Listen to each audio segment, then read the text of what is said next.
My name is Bobby, and welcome back to Bob's Jobs. Today, we will be learning to be airplane pilots.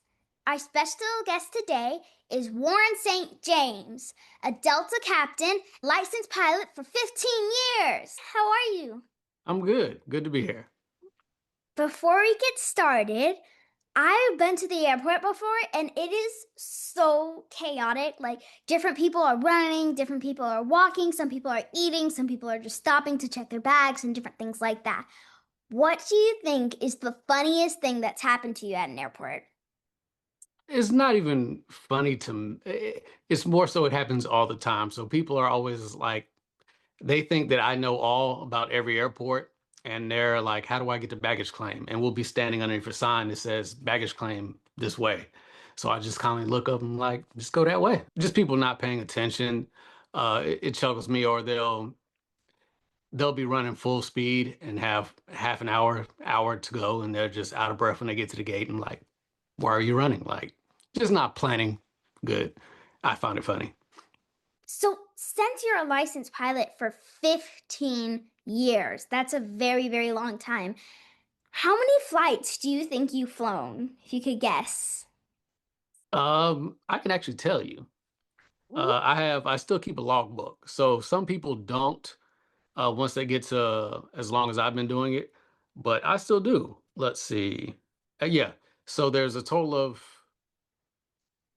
s- total flights 4,507 total flights total. Wow, that's a lot of flights. It is. Well, I haven't flown any flights before, but I'm hoping after this I might be ready to. Probably. It's not that. Okay, speaking of flying planes, let's imagine that you and I are captains on a Delta flight high in the sky flying a plane. It's Okay. been a it's been a long flight and the plane is experiencing some turbulence. We need to turn the plane off of autopilot and take the main control. What do you think are like the main steps that we should do, and what are some things that we should look out for? There's a couple things. First, when you're so high, you're required to keep the autopilot on no matter what. Above 28,000 feet, you have to have the autopilot on. If you're below that, you can always click it off and hand fly. Hand flying, when you're turning it off, doesn't make it better in a sense. It's not always smoother either. Some people don't know how to fly still, but the autopilot just keeps it nice and steady. So even if you turn it off, the turbulence is not going to go away. So a lot of times it's actually better instead of turning off, just slow down. If you're going faster, you feel a lot more bumps. Slow it down, just get smoother. So like how a car goes on speed bumps. Yep. So how you go when you're going fast over a speed bump, you're like, and then if you're just going slow, just a nice little hump. So that's all. A lot of times in school, kids don't know what we'll actually end up using like things like math for. What do you think is the most common type of math that you need to use when you're flying an airplane? Everything is a lot of things are done for you now. But for when you're flying an airplane, the most common thing is just basic math. So instead of how you put gallons in your car every when they're going to the gas station, you get 15 gallons. Planes don't use gallons when we're filling it up. We translate that into pounds. So each pound of fuel is so many 6.6 gallons, I think. So just being able to translate how many pounds of fuel you have to actual gas. So just basic math. Today, for instance, I was coming in to land in Atlanta, and our landing weight was 147,000 pounds. And I needed to get down our weight that we have to land has to be under 146,000 pounds. So just being able to, how can I lose 1,000 pounds? So just basic math. Nothing, there's no geometry you need to know. There's no heavy calculations you need to know in your head. It's very simple stuff. Wow, so sometimes I see like the captains, like right before we land, they'll be circling around just where we're going to land. Is that to lose the gas, or is there another reason for that? So one reason is lose gas, but most of the time it's because the weather of where you're trying to land at is not good enough to land. So you just circle around until it gets better. So it's called a holding pattern. So until you're able to go where you want to go, they always give you extra gas for things if things go wrong. Because when you're in a plane, you can't pull over on the side of a cloud and ask for help. So the only thing you can do is ask for time. So time is gas. So they give you extra gas sometimes if they feel like it may be a problem. That Make makes sense? Yeah. Alrighty, Captain. So we have an experiment to do. And right before we do the experiment, will you mind explaining to all the kids out there what airfoil is? So airfoil, it it's pressure underneath the top of the wing and the bottom of the wing. So when you're to make something fly, it has to have air going over the top and going over the bottom.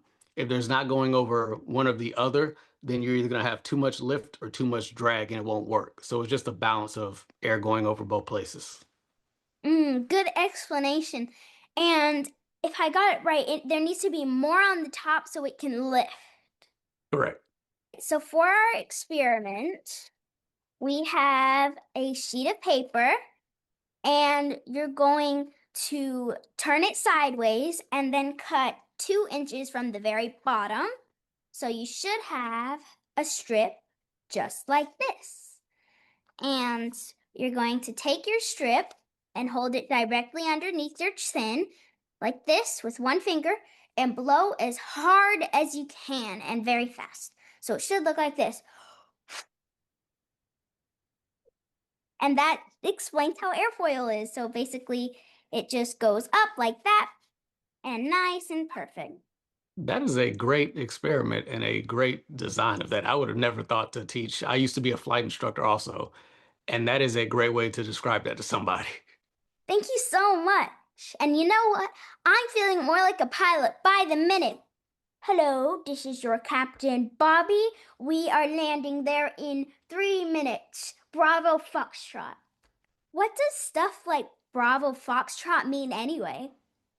So in aviation, we have what's called the numeric phonetic alphabet. Because a lot of letters sound the same, to make sure there's no confusion of what people say, each letter has a different word associated with. So A is apple, B is Bravo, Q is Quebec. Each letter has a different word. So when you're talking on the radios, it just makes it easier for people to understand you. That makes a lot of sense. Wait, so that means my name would be Bravo Oscar Bravo Yankee? That is correct. I have a very long name. That's so Yeah. long. That's so long, and I'm sure that that makes it just nice and clear so everybody can hear. Thank you so much for teaching me the code. So I'll make sure to practice. So next time I see you, we can talk in our special code, and everybody will be like, "Huh? What are There they you go. talking about?" So just like behind me right here, whenever I see a pilot's cockpit, I always see a bunch of buttons and stuff Hmm. and levers and things. What do you think are like the 3 most important buttons to know when you're flying a plane? So it's not even the buttons, it's the screens. So the screen behind you on your right, so if you're looking forward to be on your left, that's your what's called your primary flight display. So that has all your, it shows which way the airplane's going, up, down, left, and right. There's probably a screen that's right behind you in the middle. That would be your engine instruments. The one at the top, yep, that big one, that's your engine instrument. So that's how you know if anything is working correctly or not working correctly. Mm-hmm. And then I guess those are the ones you're looking at. And then for actual feel, so this is a mixed cockpit that you have, but the one on the left would be your side stick, and that's how you control the airplane. Wow, that's so cool. I think I'm a pilot now. I'm ready to be a pilot now with a little bit of practice. It's easy. Look, there's a thrust lever right in the middle. If you push it forward, the plane goes up. You pull it down, the plane goes down. Mm-hmm. I am ready to be a pilot. There you go. Let's go. Let's go. And you also, at the end of your PAs, you got to hold it. So, like, welcome aboard. Yeah, sometimes they hold it so close. I'm like, what did they say? But maybe Yeah, that's why. it just happens. You get in that seat and then you just start talking, you just start holding some of your responses sometimes. That's so funny. You've traveled all over the world from different states to different countries to even different continents before. But I think that it's time that you and me travel somewhere where you've never gone before. Back in time. What would you tell the 10-year-old version of yourself? 10-year-old version of myself, start this career earlier. It was a great one. A lot of people don't know about it. They don't know how to become a pilot or even if that's a possibility. A lot of people who've never flown before just thought it was all military people. That once they left the military, they go and just become an airline pilot. And I would just tell my younger self that, hey, you can do this also. It's a video game. That's all it is. Just look at it as a video game. If you like doing that, do it. If you're always daydreaming, looking out the window in class, you're looking out the window all the time while you're flying. So you can do it. That is so cool. And I do that a lot, sometimes a little too much. Do you have anything you'd like to say to everybody up there? To all the kids watching, to anybody who's watching, similar to what I just said, anybody can do this job. The hardest obstacle for this job will just be about money. But if you have the time, you don't have to be the smartest kid in the room. You don't have to be a rocket scientist. People who knew me growing up, I was not top of my class, sitting front row and everything else. I was a little bit slacker. I wanted to be a sports player, baseball player. But once I learned that this was an avenue, it's just like anything else. You can be taught this. Plumbers, electricians, it's a trade and you can be taught it.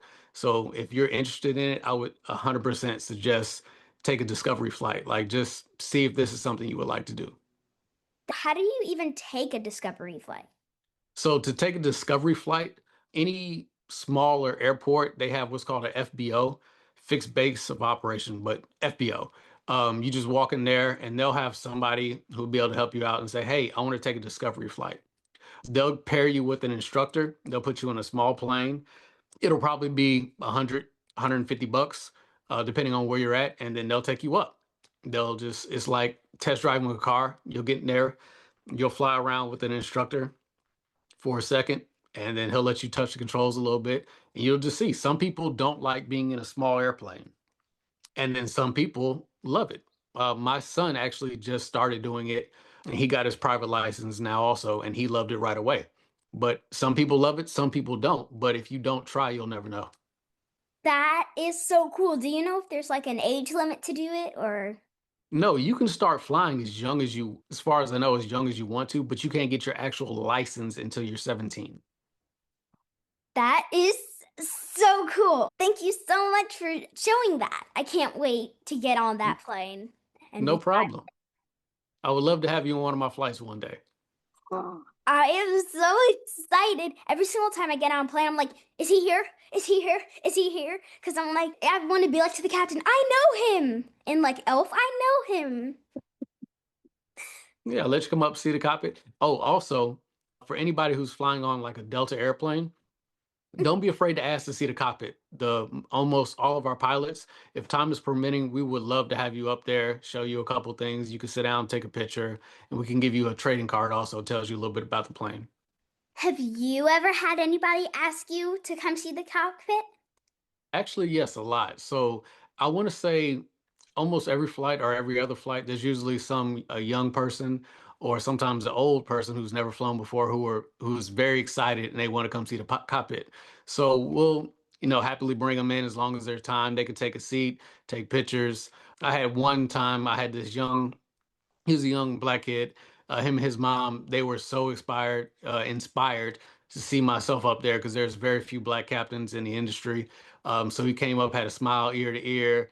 He was very shy ahead of time because he just didn't know that was a thing. But I encourage everybody, once again, if you're on a Delta plane, one of my planes, and you want to see it, just come ask, hey, do you mind if we see the cockpit? Can I talk to the captain for a second? We would love to have you talk to you.